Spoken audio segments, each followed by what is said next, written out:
Well, there's an interesting dichotomy between the previous superintendent and the one that just left. And I think the most important thing we need is a superintendent who has a vision, a clear vision. It's his obligation to provide that vision to the board, and then the board to apply its policy to that vision. I think it needs to be someone that has ties to this community, someone that can relate to what we deal with here every day and has an investment in that. I think we need a superintendent that is going to help us overcome the challenges that we face in this district, help us usurp those issues that have risen to the forefront that we see in the media now. A superintendent that's also going to put our students first, put our educators on that same plane, and then himself and his pocketbook last. With our next superintendent, we need to look beyond the resume.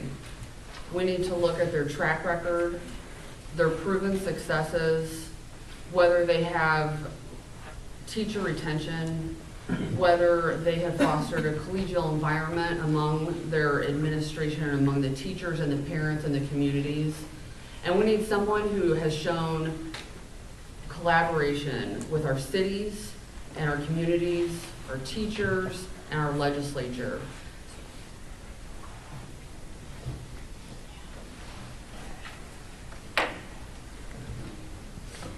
Thank you. The good thing is that all of you will have an opportunity to have input into what you would like to see in the superintendent, because there will be surveys going out that, if you take the time and go online, will be coming to you so that you can have a vision and put in what you feel is very important. The last time this happened, it was about 99.5% in agreement with the board.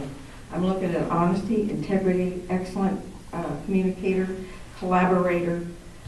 All of our subs have been teachers and principals, so all of our superintendents have been in the classroom.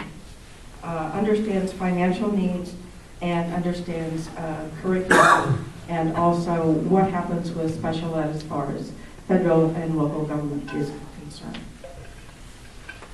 Thank you so much to all 5 of our candidates for answering questions, both written by the Shoreline Mission Area Council and posed by the audience. We will end this event tonight by having closing statements, 2 minutes each. Each of the candidates will go down the line, starting to my right with Ms. Hunter and end with Mr. Shepard.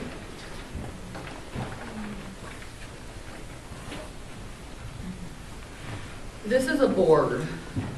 We are all here because we're running for one spot at the table on the Board of Education. By nature, a board works together. There are 7 board members, all to work towards a common goal of making progress for the district. There's no place for partisanship.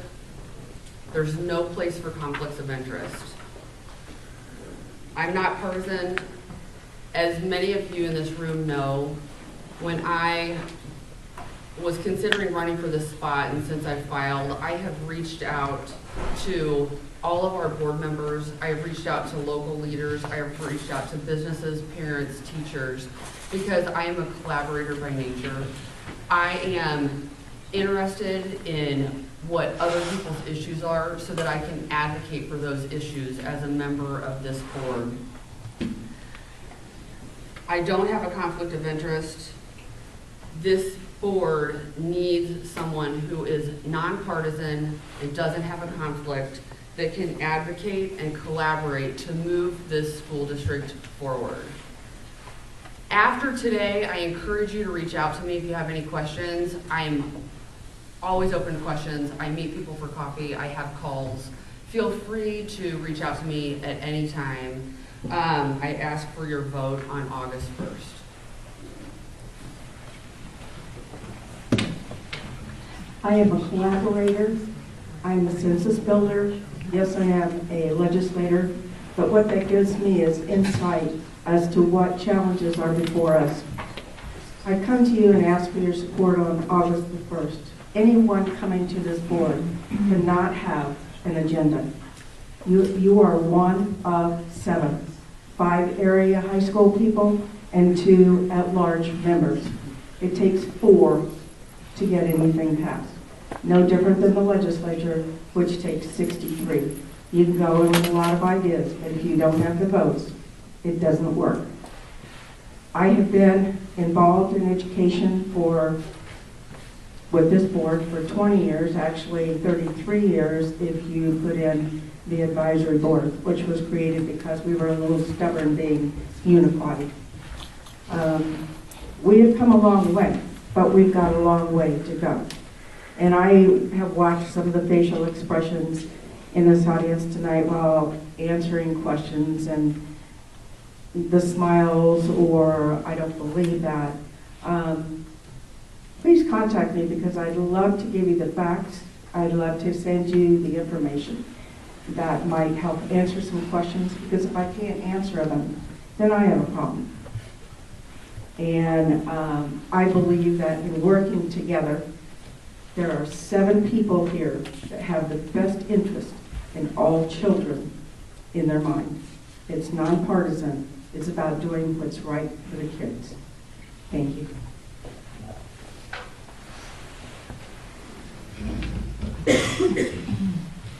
So there's a philosophy on Supreme Court decisions.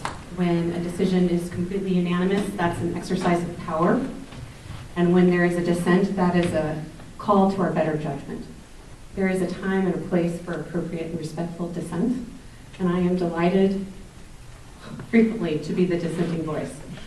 I think that it is possible to come up with better solutions when there are disagreements, because then you have the back and forth on what the positives are, and you have a better understanding on how to correct the negatives.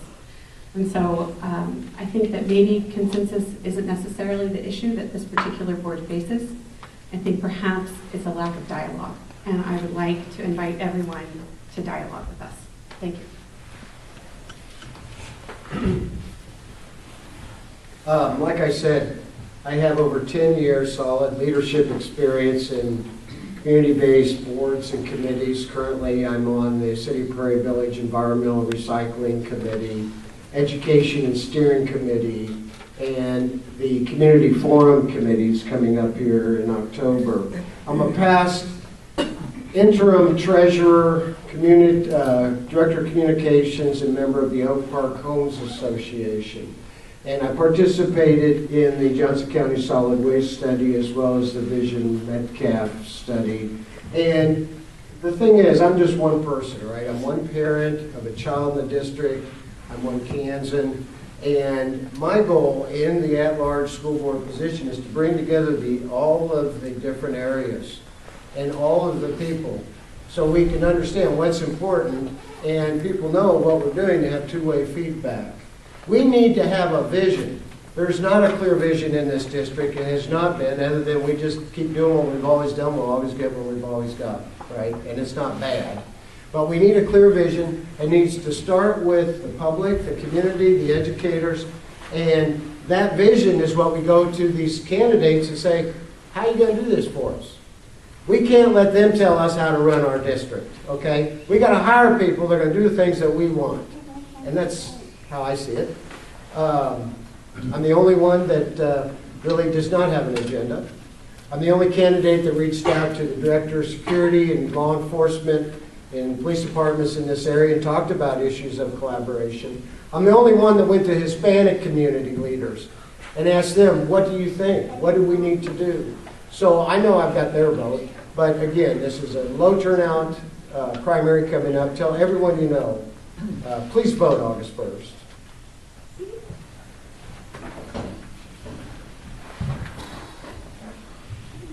Folks, I really appreciate you coming out tonight. This has been interesting for me. I can tell you this, every person up here believes he or she is uniquely qualified to serve in this position, and that's why they're out here doing it. What I will tell you is, some of us have political connections. I certainly don't. Some of us aren't present for votes, like rezoning, because they're in Topeka. That's not a good thing. I can tell you this. I'm in this for one reason, and one reason only. Not because I have an agenda. I'm in this for my children and the children in this school district. That's why I reached out to the chiefs of police of Mission and Shawnee and Lenexa and had conversations with them and talked about the safety and security in our district. That's why I reached out to men like Gary Burrell, founder of Garmin. That's why I spoke with R. Crosby Kemper III. That's why I talked with Dr. Mark Bradell, the superintendent of schools in Kansas City, Missouri, who has some really unique challenges that he has to face. I don't believe in quotas at all, but what I can tell you is I think it might be time that our school board starts to reflect the demographic of our community. I mean, you don't need big glasses to look around our community and see that our board doesn't reflect that. If you look at our board, you think everybody in the community is old and white. Right here, one of these things is not like the others. Now, you vote for somebody because he's Hispanic and black? No. You vote for that person for a different reason, because you believe he can do the better job. And that's what I think I can do. Thank you. Let's give a round of applause for our 5 teachers.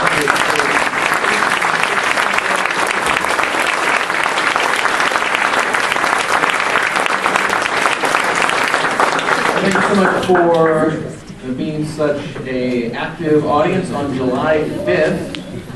This primary election is August 1st. But you already know that because you're here. It was a wonderful event. Thank you so much for allowing me to moderate, and thank you so much for being here.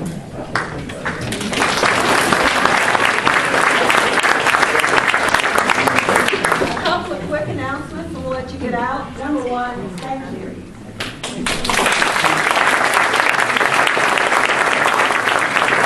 Number two, thank you to our candidates for making the time to express their views.